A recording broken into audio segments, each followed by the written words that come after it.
2024년도를 시작을 할 때는 우리가 큰 기대도 있고 계획도 있고 가슴 설렘도 있게 그렇게 왔습니다. 근데 오늘이 벌써 그 마지막 달 12월의 한가운데 저희들이 살아가고 있습니다.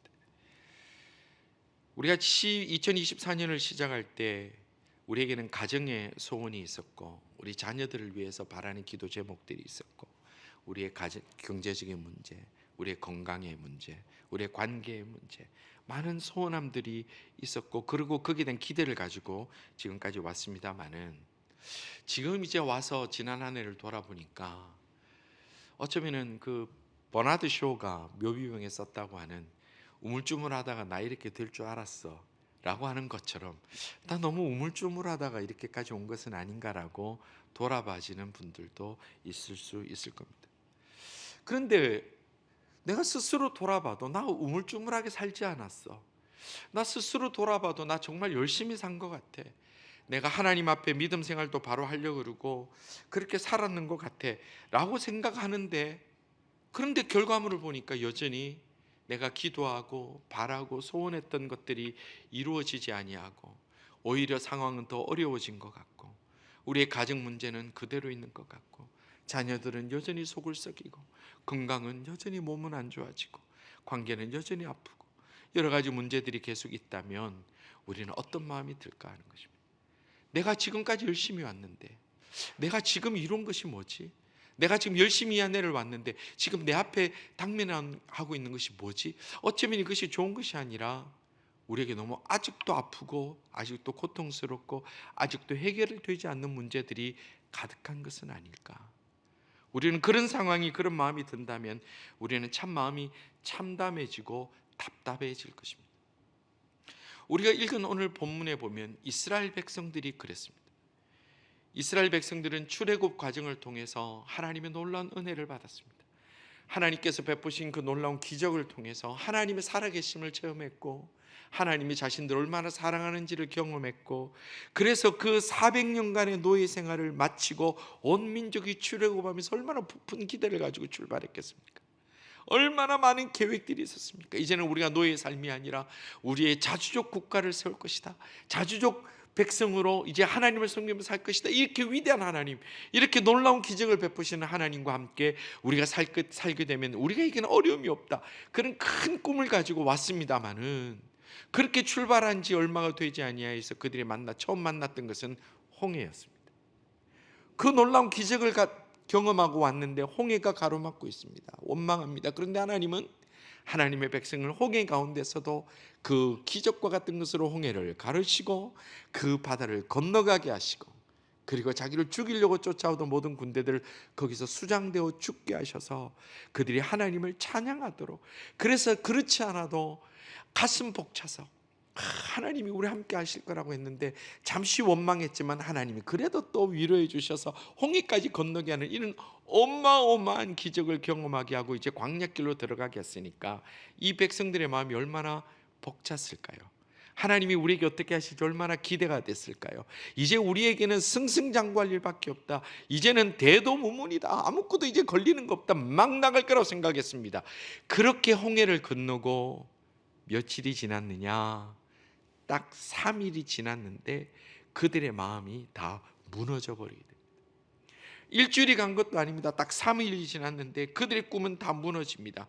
오늘 본문 22절과 24절을 보면 이렇게 말씀합니다. 모세가 홍해에서 이스라엘을 인도하며 그들이 나와서 수르 광야로 들어가서 거기서 사흘 길을 걸었으나 물을 얻지 못하고, 24절입니다. 백성이 모세에게 원망하여 이르되 우리가 무엇을 마실까 하매. 불과 3일 전에는 하나님이 우리에게 홍해를 건너게 하셨습니다. 그리고 불과 10일 전에는 출애굽하게 하셨습니다. 그 우리를 핍박하던, 우리를 노예로 삼았던 애국들, 그 이집트 백성들의 장자를 다 죽게 하시면서 우리를 건져내셨습니다.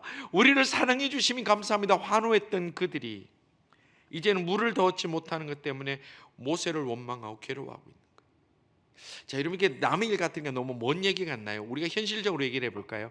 지난 목요일 뭐 하셨어요? 지난 목요일 지난 목요일 뭐 하셨어요?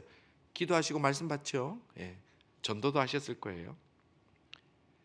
지난 목요일 홍해를 건넌 거예요, 이스라엘 백성이. 오래됐나요? 지난 목요일 홍해를 건넜어요. 그리고 오늘 아침에 뭐 하고 있습니까? 원망하고 불평하고 미워하고 진노하고 있다는 거예요. 좀 실감이 되십니까? 긴 시간이 아니에요. 지난 목요일 날 홍해를 건너가지고 하나님 감사합니다, 하나님 감사. 미리암은 막 찬양하면서 하나님 영광 올려드립니다 막 춤추고 온 백성이 그랬는데, 불과 3일 만에 목요일 날 그 일이 일어나고 바로 오늘 이스라엘 백성들이 원망하고 불행해하고 고통스러워하는 거예요. 자, 그러면 이들이 원망하는 게 다 잘못됐다, 그렇게 볼 수 있나요? 아니에요. 이들에도 이유가 있습니다. 광야에서 물을 얻지 못한다는 것은 생사의 문제예요. 죽는다라는 문제입니다. 사람이 물을 못 먹어도 3일이 지나면 그때부터는 정신을 못 차립니다. 여러분들 금식기도 해보신 분들 있잖아요. 저도 우리 와이캠들이나 디모데가 이제 믿음의 결단들이 있으면 같이 금식기도 한번 하러 갔으면 좋겠어요. 제일 힘든 게 이틀 지나서 3일째가 제일 힘들어요. 3일이 지나도록 물을 얻지 못했다면 이것은 조금 심각한 상황인 것은 틀림이 없습니다. 그런데 이들이 물을 마시지 못해서 그들이 고통하고 괴로워하는데, 그럼에도 불구하고 하나님의 백성들이 기억해야 될 것이 여기 있습니다. 뭐냐 하면, 하나님의 백성은, 하나님께서는 원망하는 자들에게는 역사하지 않는다라는 거예요. 이유는 있죠. 우리가 할 이유는 있죠. 우리가 아이들도 집에서 싸울 때 왜 싸워 그러면 이유가 다 있어요. 각자가 완벽한 논리를 가지고 있지만 둘이가 싸워요. 우리가 왜 하나님을 원망합니까? 물이 없습니다. 3일 동안 걷는데 힘들었습니다. 햇빛이 너무 쨍쨍합니다. 지금 그렇게 우리가 이유를 묻는 것이 아니라, 근본적으로 하나님은 원망하는 자를 통하여 역사하지 않으신다라는 거예요. 지금 이들이 원망함을 통해서 하나님 앞에 그들이 역사를 가로막고 있는 것은 하나님이 아니라 이들 스스로라는 거예요. 여러분들, 원망은요, 원망이라는 것은 확장성을 가지고 있습니다. 굉장한 확장성을 가지고 있습니다. 여러분들, 회사에서나 뭐 학교에서나 친구들하고 모여서 누가 한 사람 원망이 시작하면 그걸로 끝나나요? 내가 원망하고 끝나는 거 봤어요? 아니에요. 그 다음이 가고 그 다음 가고 그 다음 가고 원망은 막 늘어나요. 처음에는 상황을 원망합니다. 왜 이런 상황이 됐지? 근데 좀 지나면 그 다음에 뭐합니까? 이런 상황을 만든 사람을 찾습니다. 모든 인간은 자기에게 원인을 돌리기를 원치 않기 때문에 어떤 자신이 결정한 불행과 자신이 결정한 문제라도 반드시 원망을 찾습니다. 이것은 누구 때문이야? 이건 누구 때문이야? 그것도 하다 안 되면 자기가 결정해놓고 나를 잘못 키운 부모 때문이야. 그렇게까지도 가요. 그러다가 그것이 더 커지고 더 커지면 어디까지 확장합니까? 하나님이 나를 버렸어. 하나님 내게 관심 없어. 결국 하나님을 원망하는 자리까지 가는 것이 인간이 가지고 있는 본성입니다. 그렇기 때문에 하나님은 우리가 어떤 상황에서 어떻게 반응하느냐를 굉장히 중요하게 보시는 겁니다.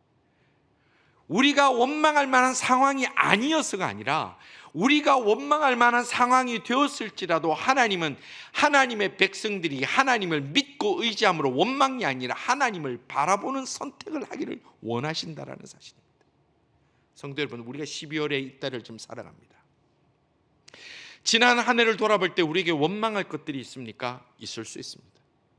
우리가 하나님께서 내게 홍해를 건너게 하신 그런 영광과 기쁨을 주셨는데, 얼마 가지도 않았더니 내 앞에 덜컥이 마라라는 쓴물밖에 없습니다.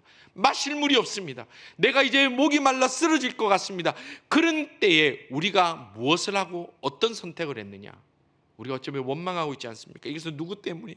누가 나를 도와주지 아니하소? 누가 나를 방해해서, 누가 나를 괴롭게 해서 사람을 원망하고 있습니까?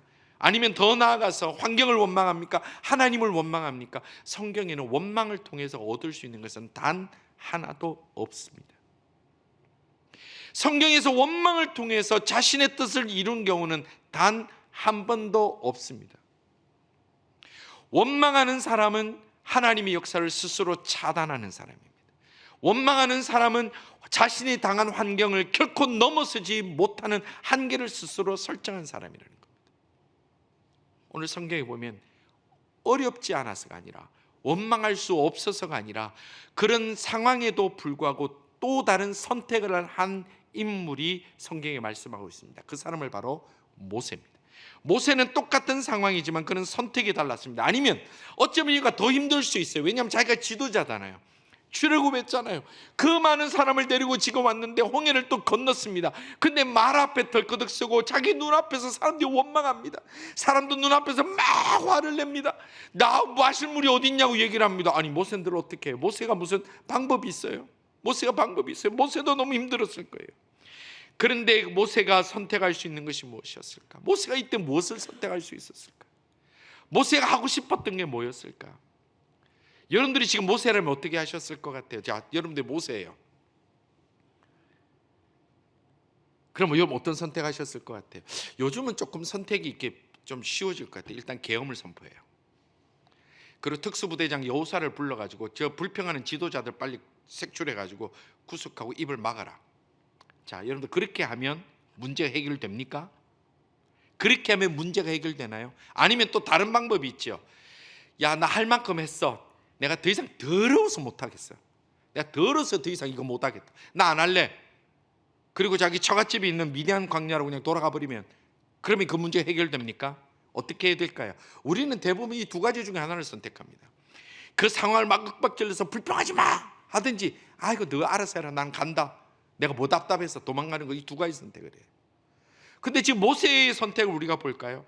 모세가 지금 인생 이 어려운 상황에서 이 인생의 마라를 만났을 때에 이 위기의 상황에서 모세가 선택한 것을 보면 우리가 삶에서 마라를 만났을 때, 삶에서 우리가 좌절을 만났을 때, 뜻하지 않는 상황을 만났을 때, 더 이상 희망이 보이지 않는 상황을 만났을 때 우리의 선택이 분명해집니다. 오늘 본문 25절 전반전은 모세의 선택을 우리에게 보여주고 있습니다. 이렇게 말씀합니다. 모세가 여호와께 부르짖었더니 아멘. 다 같이 읽읍시다. 시작. 모세가 여호와께 부르짖었더니. 그리스도인들에게는, 하나님을 믿는 사람들에게는 앞뒤 좌우 다 막혀도 우리에게는 뚫려 있는 하늘이 있다는 것을 결코 잊어서는 안 됩니다. 아무 방법이 없을 때 그때도 우리에게는 여전히 하늘 문이 열려 있습니다. 모세가 바로 그 순간에 아무것도 안 될 때, 마라를 만났을 때, 비판과 절망이 가득하는 그때에 모세의 선택은 여호와께 부르짖었더니. 영어에 보면 뭐라고 되어 있냐면 이 부분을 cried out to the Lord, 하나님 앞에 엉엉 울고 cried out. 이 원어에 보면 뭐라고 되어 있냐면 모세가 울었다, 도와달라고 울부짖었다, 이 단어를 쓰고 있어요. 울었다.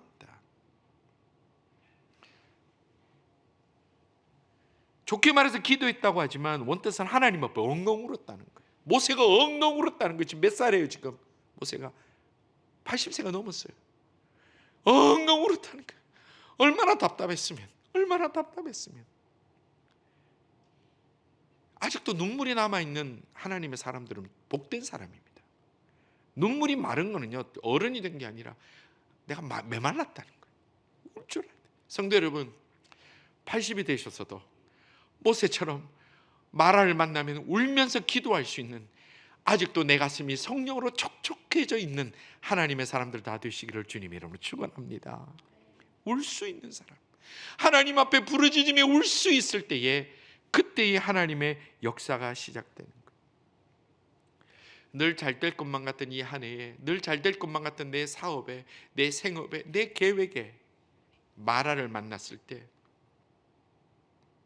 생각지도 못한 마라를 내가 마주하고 있을 때에, 그래서 그 마라 앞에서 숨죽여서 말도 못하고 누구에게 도와달라고도 못하는 바로 그때에 모세처럼 울부짖으면서 기도할 수 있는 것이 그리스도인의 특권임을 믿으시고, 오늘 여러분들 답답함이 있습니까? 이 한 해의 마지막에 내가 원대로 열리지 않은 것이 있습니까? 해결되지 못하는 것이 있습니까? 영적 목마름이 있습니까? 하나님 앞에 한번 울며 나갈 수 있는, 부르짖고 기도할 수 있는 그런 하나님의 그 역사를 체험할 수 있는 하나님의 사람들 다 되시기를 주님의 이름으로 축원합니다. 내가 어려움이 있고 답답함이 있고 마라를 만났는데도 부르짖지 못하면 하늘 문은 여전히 열리지 않는 거예요.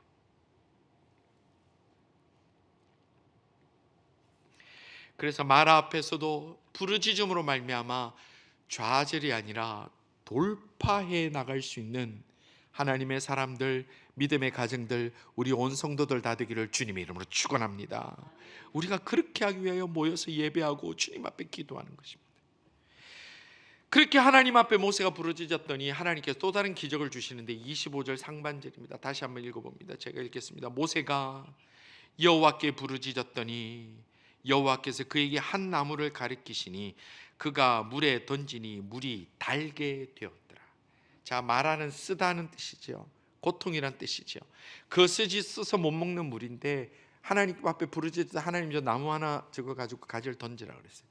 많은 신학자들이 어리석은 논쟁을 했습니다. 도대체 이 나무가 뭘까? 뭐를 던지면 쓴물이 바뀔까? 무슨 나무를 던지면 쓴물이 바뀌죠? 무슨 나무가 있어요? 한약재 중에 달달한 거 있잖아요. 그런 거 던지면 나아지나요? 신학자들이 그런 논쟁하는 거 사실 아무 의미가 없어요. 이게 무슨 나무가 중요한 게 아니에요. 이 말씀의 핵심은 뭐예요? 그 마라 앞에서 이것을 누가 왜 어떻게 이 쓴물을 바꿨느냐가 핵심이라는 거예요. 여기 등장하는 나무가 뭘 의미하느냐? 그것은 예수 그리스도의 십자가를 의미하는 겁니다. 하나님께서 이렇게 나무를 던지라고 한 것은 예수 그리스도의 십자가를 보여주시기 위한 하나님의 말씀입니다. 우리 인생의 마라를 만납니다. 인간관계의 쓴물을 만납니다. 내가 확신에 차서 시작했던 생업이 어려워집니다. 내가 확신에 차서 걸어갔던 그 길이 막힙니다. 내가 확신에 차고 내가 정말 많은 노력과 수고를 통해서 걸어갔던 그 길이 어느 날 절벽 앞에 끝나는 것처럼 보일 때 우리가 그 마라에 던져야 될 것은 무엇이냐? 예수 그리스도의 십자가밖에 없다라는 거예요. 오늘 우리가 눈물 나는 제목들이 있고 뜻대로 되지 않는 일들이 있고 답답하여 숨쉬기가 어려운 그때에 예수 그리스도의 십자가로 말미암아 모든 쓴물이 단물로 바뀌어지는 것을 체험하며 믿으며 나아가는 하나님의 사람들 다 되시기를 주님의 이름으로 축원합니다.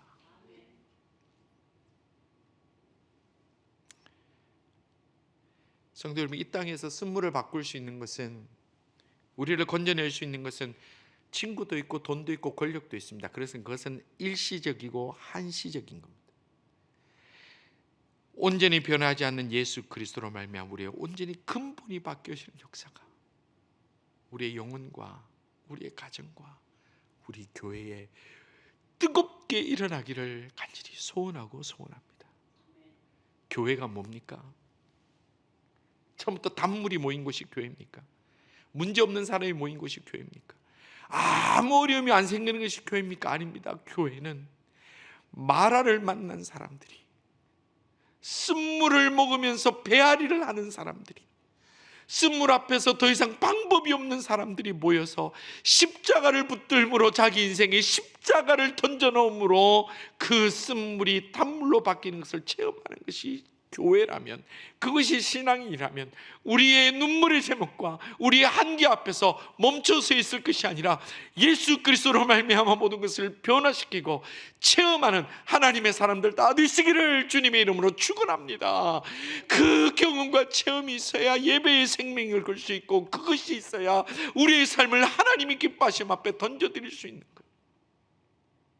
그냥 교회만 더 많이 모이고 교회가 재밌으려면요, 당장 저도 설교를 십자가 설교나 이런 설교하면 안 돼요. 여러분들 삶이 위로받으시기를 바랍니다. 삶이 어려우시지요? 여러분들 형통하게 될 겁니다. 맨날 복만 얘기하면 돼요. 교회 모임도요, 성경 공부가 아니라 맨날 모여가지고 어떻게 잘 되느냐, 이민 상담 무슨 상담 그것만 하면 돼요. 그리고 여기서 다른 거 할 것 없이 연예인 오고 가는 사람 불러가지고 연예인 간증 집회 이렇게 하면 돼요. 그러면 우리 영혼 어떻게 됩니까? 우리 영혼 어떻게 됩니까? 어느 동네에 한 여인이 있었습니다. 너무 살기 힘들어진 거예요. 그래서 이제 가족들이 이민을 결정합니다. 남편과 이제 아이들을 데리고 이민을 갔습니다. 근데 이민을 갔는데 가가지고 이제 뭘 좀 자리 잡고 하려고 했더니 덜컥 남편이 죽어버리네. 얼마나 절망됩니까? 이민 오면 의지할 것도 없잖아요. 여러분들 이민 오셔서 처음에 누가 하나 도와달라고 할 때 없을 때 그때 다 경험 있으시잖아요. 너무 절망스럽습니다. 이 어머니가 아들만 이제 의지합니다.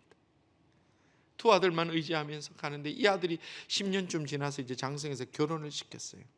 근데 결혼했더니 얼마 안 돼 이 두 아들 다 죽어버리네. 이 여인이 어떻게 돼요? 너무 황당한 거예요. 이민 갈 때 다 잘 살라고 같이 망하려고 왔습니까? 아니잖아요.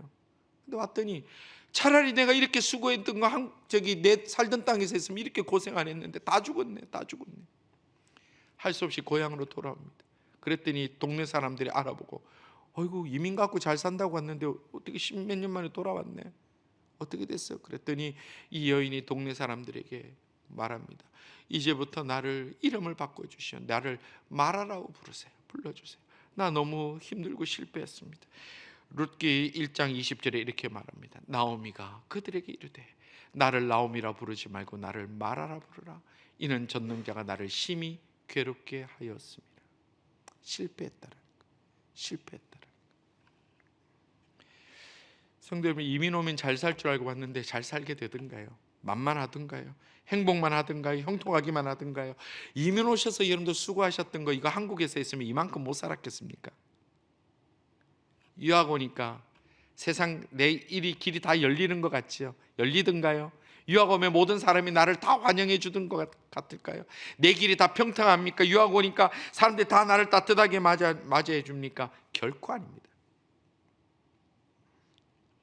그러나 그리스도인들은 결코 잊지 말아야 하는 것은 어디에 사느냐, 무엇을 하느냐, 어떤 길을 가느냐가 나를 결정하는 것이 아니라 하나님이 나를 마라로 끌고 가시면 나는 피할 길이 없다는 거예요. 그러나 반대로 내가 비록 마라와 같은 쓴물 속에 쓴물 앞에 서 있을지라도 우리가 예수 그리스도의 그 십자가, 그 주님께서 허락하신 그 나무를 마라에 던질 때에 모든 쓴물이 변하여 단물이 되는 은혜가 있음을 믿으시고 바로 오늘 이 시간에 우리 마음에 결단하기를 우리 앞에 있는 마라에 믿음의 결단으로 뛰어들 수 있는, 그래서 좌절이 아니라 돌파해 나갈 수 있는 하나님의 사람들 다 되시기를 주님 이름으로 축원합니다.